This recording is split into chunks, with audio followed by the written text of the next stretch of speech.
ஆச்சி மசாலா. எந்த சமையலும் ருசி தேடும் ரகசியம். 20 ரூபாய். ரொம்ப டயர்டா இருக்கு. இயற்கையான டேட்ஸ், பாதாம், பிஸ்தா, கேஷு அண்ட் ஹனி கொண்டு தயாரிக்கப்பட்ட லயன் டேட் நட் பைட்ஸ்.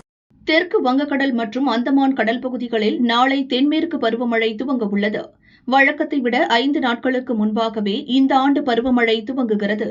இதுகுறித்து சென்னை வானிலை மையம் வெளியிட்டுள்ள அறிக்கை, தென்மேற்கு வங்கக்கடல் மற்றும் அதனை ஒட்டிய மத்திய மேற்கு வங்கக்கடல் பகுதிகளில் நிலவிய ஆழ்ந்த காற்றழுத்த தாழ்வு பகுதி அதே பகுதியில் நிலவுகிறது. இதன் எதிரொலியாக விழுப்புரம், கடலூர், மயிலாடுதுறை, நாகை, திருவாரூர் ஆகிய 5 மாவட்டங்களில் இன்று கனமழை பெய்ய வாய்ப்புள்ளது. நாளை விழுப்புரம், கடலூர், மயிலாடுதுறை, தேனி ஆகிய மாவட்டங்களில் ஓரிரு இடங்களில் இடி மின்னலுடன் கூடிய கனமழை பெய்யக்கூடும்.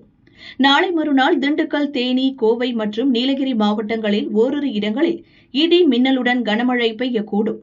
அதேபோல் தமிழகத்தில் ஒரு சில இடங்களிலும் இடி மின்னலுடன் மிதமான மழை பெய்யக்கூடும். வங்கக்கடல், அந்தமான், தெற்கு வங்கக்கடலின் அநேக பகுதிகள், மத்திய கிழக்கு வங்கக்கடல் மற்றும் அதனை ஒட்டிய மத்திய மேற்கு வங்கக்கடல் பகுதிகளில் இன்று முதல் மே 18 வரை சூறாவளி காற்று மணிக்கு 40 முதல் 50 கிலோமீட்டர் வேகத்திலும் இடையிடையே 60 கிலோமீட்டர் வேகத்திலும் வீசக்கூடும் என்றும் எச்சரிக்கப்பட்டுள்ளது.